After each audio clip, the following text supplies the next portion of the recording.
Hello everyone, good afternoon. Good afternoon to all. I am Pooja and welcome back to my channel. आज हम बात करने वाले हैं 6 एंड 7 ऑफ जुलाई के करंट अफेयर्स के बारे में, क्योंकि कल संडे था। संडे को हमारे करंट अफेयर्स नहीं हुए थे, लेकिन हम लोगों ने वीकली करंट अफेयर डिस्कस किए थे जिसमें टॉप 100 पूरे वीक के 100 महत्वपूर्ण प्रश्नों को वहां पर हल किया था और बहुत सारे बच्चों ने लाइव क्लास को अटेंड किया, अपने प्रश्नों के उत्तर दिए। बहुत अच्छा है। चलिए अब हम बात कर लेते हैं आज के सेशन के बारे में। ठीक है, आज हमें देखना है कि भारत में भी क्या डिज्नीलैंड बनेगा। डिज्नीलैंड के बारे में तो सभी लोग जानते ही हैं, तो क्या भारत में भी बनेगा? इसके अलावा कुछ और पर्सन है, प्राइम मिनिस्टर मोदी को किसी और कंट्री का एक और अवार्ड मिला है, वो भी हम देखेंगे with lots of MCQs. And question of the day भी आपको वीडियो के एंड में मिलेगा, जिसका आंसर आप लोग मुझे कमेंट सेक्शन में बताएंगे। ऑलराइट, इसके अलावा ये जो सेशन चल रहे हैं करंट अफेयर्स के, आने वाले हर एक वनडे एग्जाम को कवर करते हैं, चाहे आप एसएससी की तैयारी कर रहे हो या रेलवे की। सभी के लिए महत्वपूर्ण है, यूजफुल है, तो आप ज़्यादा से ज़्यादा लोगों के बीच में लिंक को शेयर करो। और ऑब्वियस ही बात है, पहली बार आए हो तो सब्सक्राइब कर सकते हैं, जिससे अपकमिंग क्लासेस के नोटिफिकेशन आपको मिल सके। क्लियर है? स्टार्ट कर लें आज के सेशन को। चलिए, तो सबसे पहली बात है 6 जुलाई। 6 जुलाई को था वर्ल्ड जूनोसिस डे। अब जूनोसिस क्या होती है? एक बीमारी है जो बीमारी एनिमल से ह्यूमन में पहुंचती है। जैसे कि कोविड-19 को भी आप एक जूनोसिस डिसीज के नाम से जान सकते हैं। वो सभी बीमारियां जो वायरस के जरिए, बैक्टीरिया या फंजाई के जरिए एनिमल से ह्यूमन तक पहुंचती हैं, उन्हें हम जूनोटिक डिसीज के नाम से जानते हैं। और वर्ल्ड जूनोसिस डे 6 जुलाई को मनाया गया। साथ ही साथ इसी दिन 6 जुलाई को लुईस पाश्चर ने डिस्कवरी की थी रेबीज के वैक्सीन की। ठीक है, रेबीज के वैक्सीन की डिस्कवरी किसने की थी? लुईस पाश्चर ने की थी 6 जुलाई को। क्लियर है? तो 6 जुलाई को हम लोगों ने वर्ल्ड जूनोसिस डे सेलिब्रेट किया है। चलिए नेक्स्ट बात कर लेते हैं।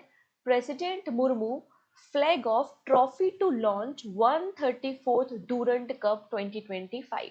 पहला बहुत ही महत्वपूर्ण क्वेश्चन जो एग्जाम में कई बार बनता है कि डूरंट कप का रिलेशन किससे है? तो डूरंट कप फुटबॉल से संबंधित है। डूरंट कप किससे है? फुटबॉल से संबंधित है। इसका 134th एडिशन के लिए जो ट्रॉफी है वो अनवील की गई है by the president Droupadi Murmu. आप देख सकते हैं यहाँ पर ये 3 ट्रॉफी दिखाई दे रही है। एक डूरंट कप की ट्रॉफी है, दूसरी जो है वो प्रेसिडेंट कप की ट्रॉफी है, और तीसरी जो है वो शिमला ट्रॉफी आपको देखने को मिलेगी। तो जो 134th एडिशन होगा डूरंट कप का, वो 5 स्टेट्स में खेला जाएगा, 5 राज्यों में खेला जाएगा। कौन कौन से हैं वो 5 state? West Bengal, Jharkhand, Assam, Meghalaya and Manipur. 23 जुलाई से लेकर 23 अगस्त के बीच में ये डूरंट कप आपको देखने को मिलेगा 5 अलग अलग स्टेट में। पहली बार 5 राज्यों में डूरंट कप को खेला जा रहा है। प्रेसिडेंट द्रौपदी मुर्मू ने इन तीनों ट्रॉफी को अनवील किया है। डूरंट कप ट्रॉफी जो कि फिर शिमला ट्रॉफी है, और प्रेसिडेंट कप ट्रॉफी आपको देखने को मिल जाएगी। क्लियर है? ना बात करते हैं जो 133 नंबर का एडिशन था डूरंट कप का, वो किसने जीता था? North east United football club ने उस ट्रॉफी को जीता था, मोहन बगान को डिफीट करके। तो डूरंट कप का जो नाम रखा गया है वो मॉर्टाइमर डूरंट के नाम पे रखा गया है, जो कि फॉरेन सेक्रेटरी थे ब्रिटिश इंडिया में। अफगानिस्तान पाकिस्तान के बीच की जो बॉर्डर लाइन है उसे भी डूरंट लाइन के नाम से ही जाना जाता है। पहली बार जो डूरंट कप है उसकी शुरुआत यहाँ देखते हैं। First Indian club to win the Durand cup, पहला इंडियन क्लब जिसने डूरंट कप को जीता था वो है मोहम्मडन स्पोर्टिंग इन 1940। सबसे सक्सेसफुल टीम मोहन बगान की रही है, और ये वर्ल्ड की 3rd ओल्डेस्ट और एशिया का oldest club based football tournament आपको देखने को मिल जाएगा। चलिए नेक्स्ट है, अमित शाह जी ने कोऑपरेटिव यूनिवर्सिटी के फाउंडेशन स्टोन को रखा है गुजरात के आनंद में। ठीक है, यूनियन होम मिनिस्टर आप देख सकते हैं यहाँ पे अमित शाह जी हैं, और ये फाउंडेशन स्टोन रख रहे हैं हमारे देश की पहली कोऑपरेटिव यूनिवर्सिटी गुजरात में। इस यूनिवर्सिटी का नाम रखा गया है त्रिभुवनदास किसी भाई पटेल। ठीक है, त्रिभुवनदास कृषि भाई पटेल इस यूनिवर्सिटी का नाम रखा गया है, क्योंकि इनका रोल रहा है कोऑपरेटिव मूवमेंट में इंडिया में। साथ ही साथ एक की फिगर रहे हैं जिन्होंने फाउंडेशन किया है अमूल का। ठीक है, यहाँ पर प्रोफेशनल्स को ट्रेन किया जाएगा, मैन पावर को ट्रेन किया जाएगा, जो आज की ग्रोइंग कोऑपरेटिव सेक्टर की डिमांड है उसको पूरा किया जा सके। ठीक है, 125 एकड़ लैंड में 500 करोड़ रुपए की कंस्ट्रक्शन कॉस्ट के साथ गुजरात के आनंद में देश की पहली कोऑपरेटिव यूनिवर्सिटी को बिल्ड किया जाएगा।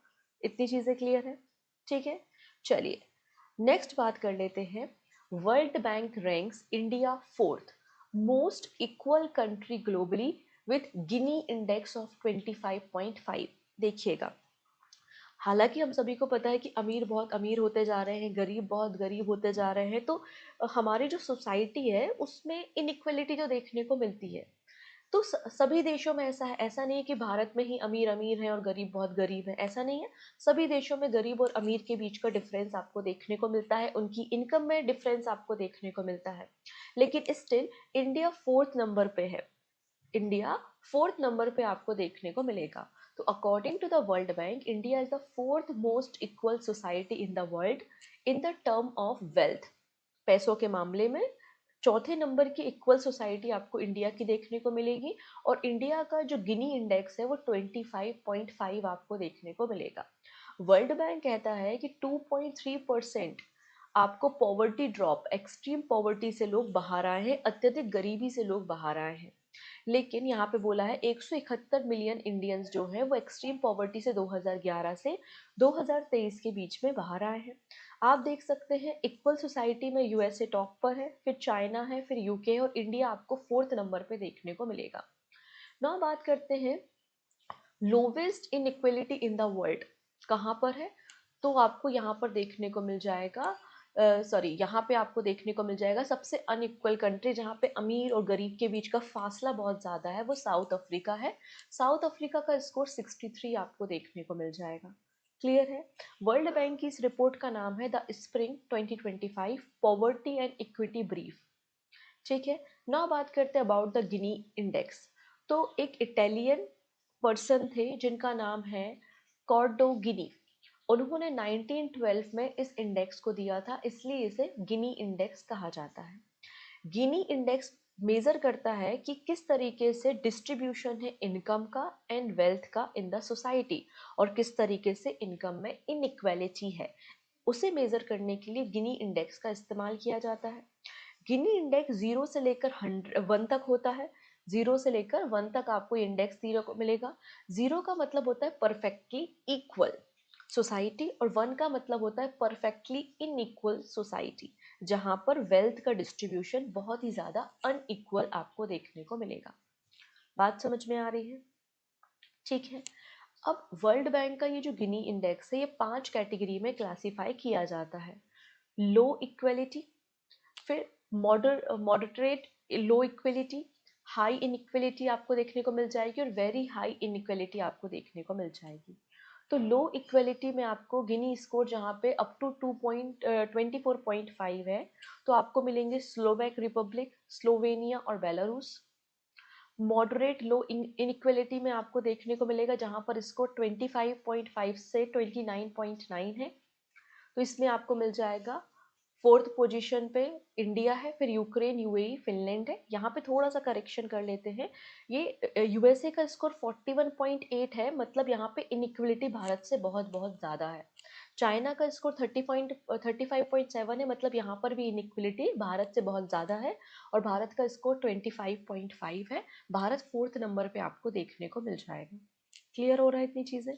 वेरी हाई इनइक्वलिटी जहाँ पर स्कोर 45 से 63 के बीच में है, तो Guana, Namibia, Brazil, Zimbabwe, south Africa आपको बॉटम पे देखने को मिलेंगे। जितना मतलब 0 से लेकर 1 तक स्कोरिंग है, जितना ज़्यादा आप 0 के नज़दीक हो, या आप कह सकते हो 0 से 100% भी आप इसको ले सकते हो, तो जितना ज़्यादा आप 0 के नज़दीक हो उतनी ज़्यादा आपकी वेल्थ का डिस्ट्रीब्यूशन प्रॉपर है, आपकी सोसाइटी इक्वल है। जितना ज़्यादा आप 100 के नज़दीक हो, मतलब उतना ज़्यादा इनइक्वलिटी आपको देखने को मिल रही है according to this Gini index. ठीक है, अभी मैटर क्लियर हो गया है? तो भारत में देख सकते हैं आप 2011-12 में हमारा जो स्कोर था वो 28.8 था, और 2022-23 में हमारा स्कोर 25.5 हो गया है। वहीं अगर हम एक्सट्रीम पॉवर्टी की बात करते हैं तो 2011-12 में हमारे देश में जो एक्सट्रीम पॉवर्टी थी वो 16.2 थी और अभी ये 2.3 हो चुकी है। मतलब हमारे देश के 171 मिलियन लोग एक्सट्रीम पॉवर्टी से बाहर आए हैं। ठीक है। नेक्स्ट है prime minister Narendra Modi receive a special honour in Argentina. Recently prime minister Modi Argentina गए थे। अर्जेंटीना की कैपिटल ब्यूनस आयर्स है और वहां पर इन्हें the key to the city of Buenos Aires दिया गया है। The key to the city of Buenos Aires दिया गया है और अब यहाँ पर प्राइम मिनिस्टर मोदी इसके बाद ब्रिक्स की समिट को अटेंड करेंगे। अब यहाँ पे अर्जेंटीना और इंडिया के बीच में कुछ एग्रीमेंट भी साइन हुए हैं। अर्जेंटीना कह रहा है कि हम लिथियम की सप्लाई करेंगे और इस लिथियम का इस्तेमाल भारत में लिथियम जो इलेक्ट्रिक कार बैटरीज है उसमें किया जाएगा। साथ ही साथ सेल गैस को भी सप्लाई किया जाएगा इंडिया। इससे हमारे देश की एनर्जी सिक्योरिटी प्लान होगी और अर्जेंटीना वर्ल्ड का second largest shale gas reserve आपको देखने को मिल जाएगा। क्लियर। चलिए, अब इनका नाम है प्रियंका कक्कड़, जो कि आम आदमी पार्टी की एक स्पोक पर्सन आपको देखने को मिलेंगी। ठीक है। प्रियंका कक्कड़ को प्रेसिडेंट अपॉइंट किया गया है ब्रिक्स सीसीआई वीमेंस विंग का। मतलब ब्रिक्स का जो chamber of commerce and industry wing है उसकी को प्रेसिडेंट आपको प्रियंका कक्कड़ देखने को मिल जाएंगी 2025 से लेकर 2027 के टर्म के लिए। ये ब्रिक्स की जो यूनिट है सीसीआई, चैम्बर ऑफ कॉमर्स और एंड इंडस्ट्री, ये अलग अलग बिजनेस लीडर्स को, इंडस्ट्री पार्टनर्स को एक प्लेस पे लाती है और ये लोग पॉलिसी बनाने का काम करते हैं। इसमें आपको Brazil, Russia, India, China, South Africa जो कि ब्रिक्स नेशन है, इसके अलावा ईरान, इजिप्ट, इथोपिया, यूएई और इंडोनेशिया जिन्होंने रिसेंटली ब्रिक्स प्लस को ज्वाइन किया है। ठीक है। नेक्स्ट है India first Disneyland to be build in Manesar Haryana. तो मानेसर हरियाणा में प्रपोज किया गया है, अभी फाइनलाइज नहीं हुआ है, अभी प्रपोज किया गया है हरियाणा के सीएम के द्वारा कि भारत का पहला डिज्नीलैंड जो है वो मानेसर हरियाणा में बिल्ड किया जाएगा, जिसके लिए 500 एकड़ की ज़मीन या पार्क अलॉट किया जाएगा। और ये जो साइट होगी ये पचगांव चौक लाइन पे केएमपी एक्सप्रेसवे और हरियाणा ऑर्बिटल रेल कॉरिडोर के पास होगी। करेंटली जो डिज्नीलैंड पार्क हैं वो वॉल्ट डिज्नी के द्वारा ऑपरेट होते हैं।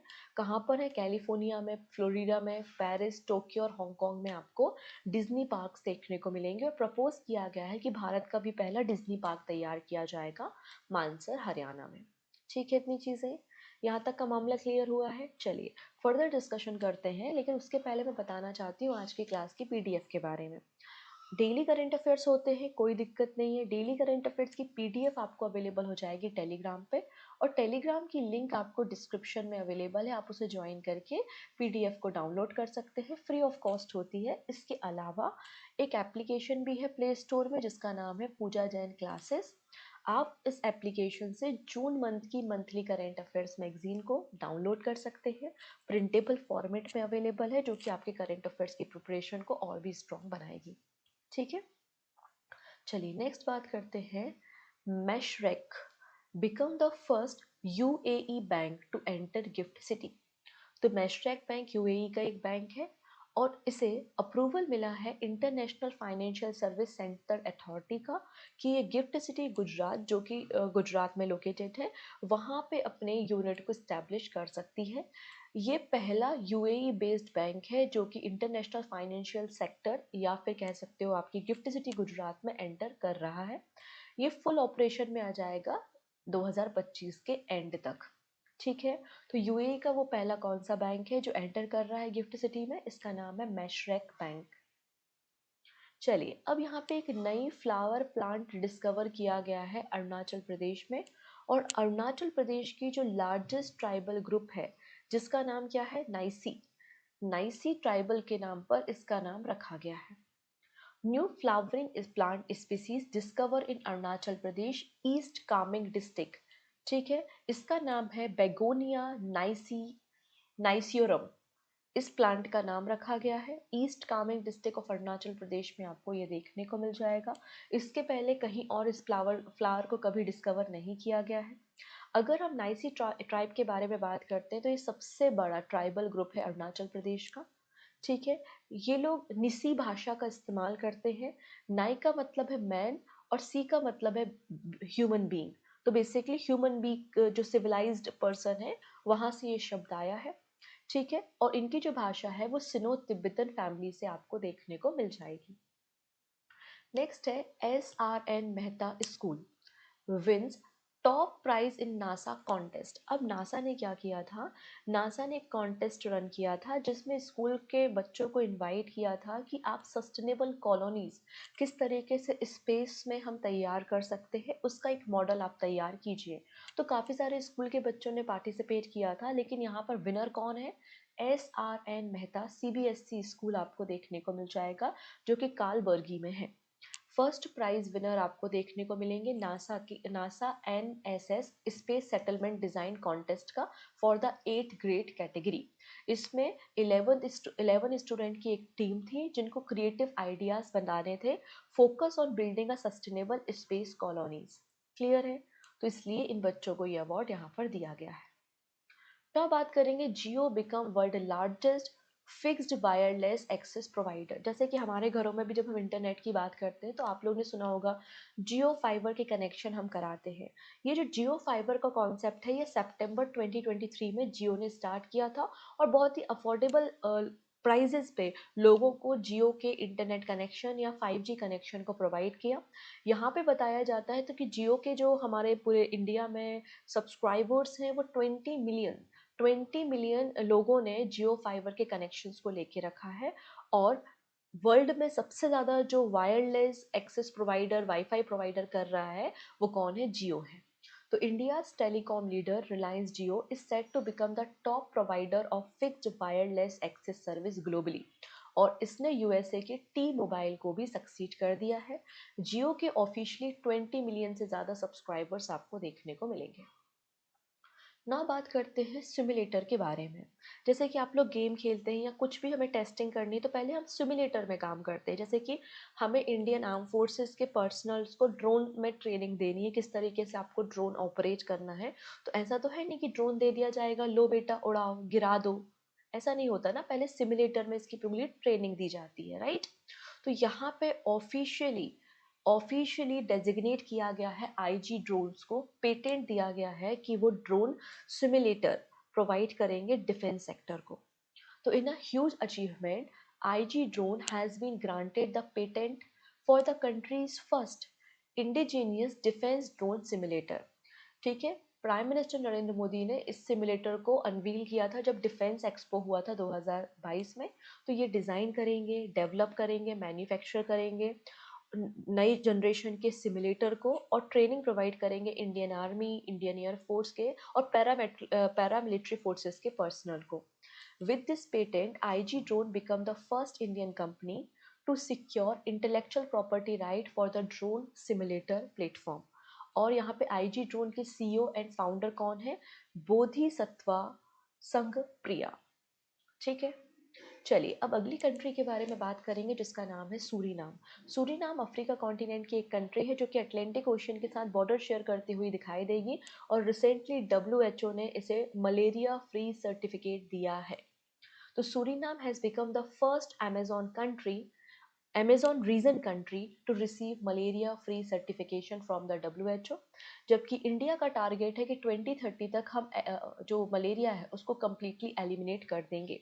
और 25 अप्रैल को हर साल हम वर्ल्ड मलेरिया डे सेलिब्रेट करते हैं। नेक्स्ट है Gujarat joins 1 crore club of stock market investor.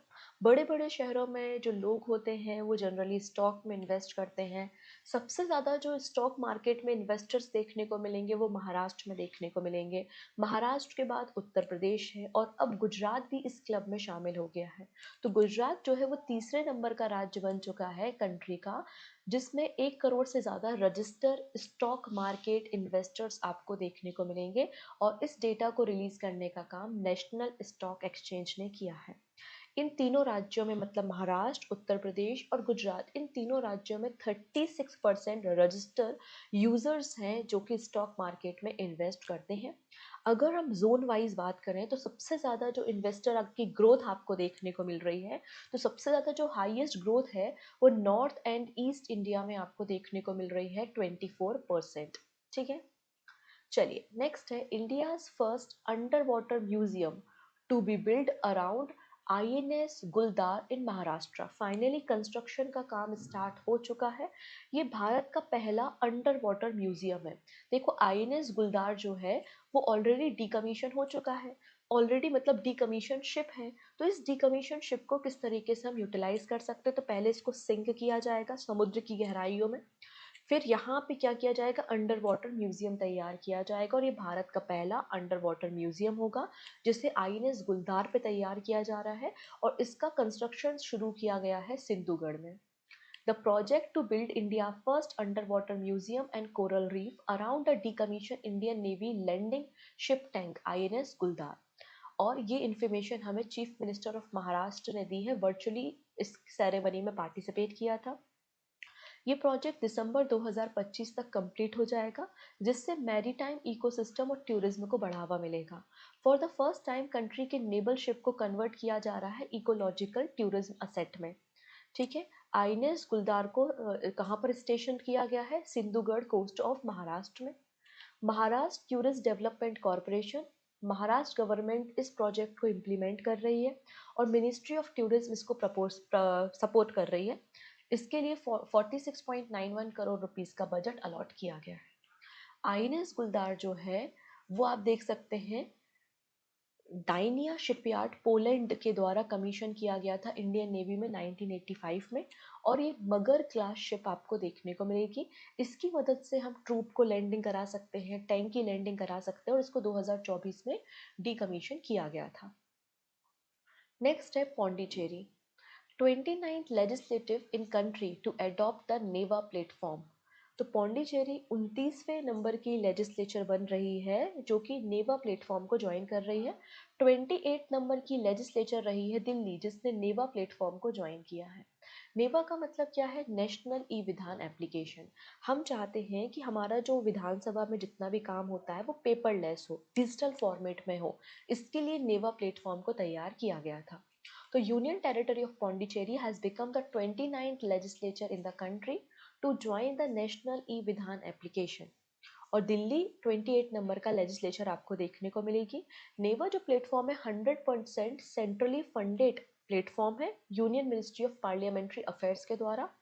इसको सबसे पहले 2022 में इंट्रोड्यूस किया गया था नागालैंड की गवर्नमेंट के द्वारा।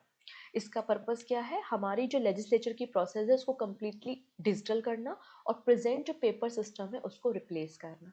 ठीक है, नेक्स्ट है श्रीलंका सेलिब्रेट पोसोन पोया। तो पोसोन पोया एक फेस्टिवल है, एक ट्रेडिशनल और एक रिलीजियस फेस्टिवल है जो कि श्रीलंका में हर साल सेलिब्रेट किया जाता है। ऐसा माना जाता है इस दिन श्रीलंका में बुद्धिज्म की एंट्री हुई थी और 2000 सालों से बुद्धिज्म को प्रैक्टिस किया जा रहा है श्रीलंका में। तो श्रीलंका ने पोसोन पोया फेस्टिवल को सेलिब्रेट किया है। ठीक है, ये festival full moon day June month में सेलिब्रेट किया जाता है।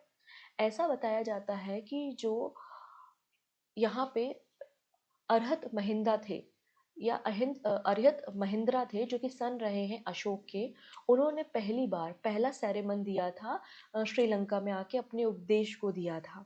ठीक है, कहाँ पर दिया था, ये उपदेश दिया गया था मिहिनतेल में और तब से पोसोन पोया फेस्टिवल को मनाया जाता है। नेक्स्ट है Bihar to get its first nuclear power plant.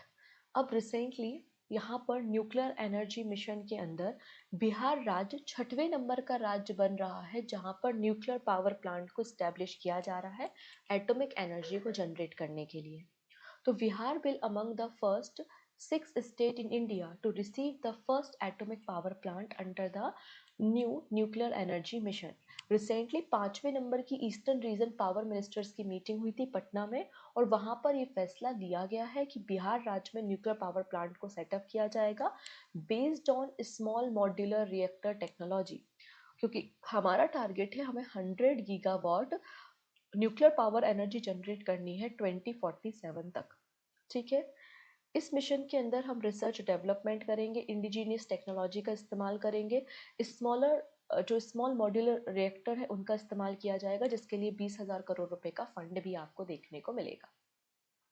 चलिए अब आप सभी लोगों ने कभी ना कभी नेशनल हाईवेज पे ट्रेवल किया होगा और आपने देखा होगा कि हाईवेज पे टोल लिया जाता है।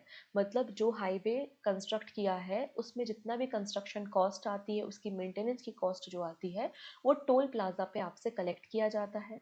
अब यहाँ पे टोल प्लाजा के जो रेट है उनको चेंज किया जा रहा है और इन्हें रिड्यूस किया जा रहा है, जिससे नॉर्मल पैसेंजर्स को कम कीमत चुकानी पड़े। तो government cuts toll rate by the 50% on the key highways। तो रोड ट्रांसपोर्ट मिनिस्ट्री ने अनाउंसमेंट किया है कि अप टू 50% तक हम जो टोल में फीस लेते हैं उसको कट डाउन कर रहा है, स्पेशली नेशनल हाईवे जहां पर ब्रिज और टनल स्ट्रक्चर का इस्तेमाल किया गया है। ठीक है, जिससे ट्रेवलिंग कॉस्ट क्या होगी, रिड्यूस होगी और लोग ज़्यादा से ज़्यादा हाईवे को यूज़ करेंगे। ठीक है, अभी तक कैसा होता था, अभी तक जो सिस्टम है, toll was charge at the 10 times the rate of every kilometre of structure. ठीक है, अभी तक क्या फॉर्मूला है, जैसे कि 10 किलोमीटर की आपकी रोड है तो 10 times 10 into 10 आपको स्ट्रक्चर का जो कंस्ट्रक्शन कॉस्ट आई है उसका आपको शेयर देना होता था टोल में। तो until now toll was charged at the 10 times the rate of every kilometer of structure because such road are costly to build and maintained। ठीक है, लेकिन नया फॉर्मूला जो होगा उसमें क्या होगा, 5 times the total length including the structure।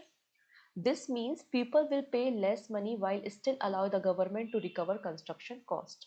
मतलब देखो एग्जांपल दिया है, अगर 40 किलोमीटर की हाईवे है, ठीक है, फुली मेड स्ट्रक्चर है जिसमें ब्रिज और फ्लाईओवर्स भी हैं, तो अभी 40 किलोमीटर की रोड है, उसका 10 times मतलब 400 के हिसाब से आपको यहाँ पर पेमेंट करनी पड़ रही है, लेकिन अब इसको हाफ कर दिया जाएगा। ठीक है, ये बात यहाँ पर मेंशन की गई है। नेक्स्ट है European union sets new 2040 climate target. देखिएगा, यूरोपियन यूनियन की मीटिंग हुई थी और इन्होंने कहा है कि हम अपने ग्रीन हाउस गैसेस के एमिशन को रिड्यूस करेंगे 90% बाय द 2040 और हम कार्बन न्यूट्रल हो जाएंगे 2050 तक, ऐसा यूरोपियन यूनियन का टारगेट है, जबकि हमारा टारगेट 2070 का है। यूरोपियन यूनियन में 27 मेंबर्स आपको देखने को मिलेंगे। यूरोपियन यूनियन का फॉर्मेशन मेस्ट्रिक्ट ट्रीटी के अंदर 1993 में किया गया था। क्लियर है? चलो अंत में कुछ क्वेश्चंस देख लेते हैं। पहला क्वेश्चन है, what is the name of new recurring deposit scheme recently introduce by bank of Baroda. तो बैंक ऑफ बड़ौदा ने रिकरिंग डिपॉजिट स्कीम को इंट्रोड्यूस किया है कस्टमर की सेविंग हैबिट्स के लिए और फ्लेक्सिबल मंथली कंट्रीब्यूशन के लिए। इसका नाम क्या है, BOB flexi systematic deposit plan आपको देखने को मिल जाएगा। ठीक है, रिकरिंग डिपॉजिट स्कीम आपको ये देखने को मिलेगी। इसमें आप 500 रुपये के इन्वेस्टमेंट से स्टार्ट कर सकते हैं और मल्टीपल ऑफ 100 के रुपीज़ में आप यहाँ पर इंस्टॉलमेंट कर सकते हैं। कैप है 1 लाख रुपीज़ पर मंथ की। ठीक है, सीनियर सिटीजन के लिए जो इंटरेस्ट रेट है वो आपको 3 करोड़, मतलब बिलो 3 करोड़ के अंदर आपको ये इन्वेस्टमेंट करना और इंटरेस्ट रेट आपको मिलेगा। बीओबी का फॉर्मेशन 1908 में हुआ था बड़ौदा गुजरात में और देवदत्त चंद इसके एमडी एंड सीईओ आपको देखने को मिल जाएंगे। What is the name of new mobile application launched by the Indian government to provide stakeholder with easy access to official data? तो यहाँ पे गवर्नमेंट ऑफ इंडिया ने एक नई मोबाइल एप्लीकेशन को लॉन्च किया है जिसका नाम है GOI, मतलब government of India statistics. Next है, according to the latest government data what was the GST collection. तो जीएसटी कलेक्शन हमने पढ़ा है 22.08 लाख करोड़ रुपीस का जीएसटी कलेक्शन आपको देखने को मिलेगा। This is important question. And finally this is your question of the day. Sunil Jayant Kadam, इन्हें रिसेंटली किस रेगुलेटरी ऑर्गेनाइजेशन का एग्जीक्यूटिव डायरेक्टर बनाया है? मैंने आपको डिस्कस किया था शॉर्ट न्यूज़ में। जो भी सही आंसर है वो आप मुझे कमेंट सेक्शन में बता सकते हैं। बाकी सारी बातें हम नेक्स्ट वीडियो में डिस्कस करेंगे। Thank you so much, take care and bye bye.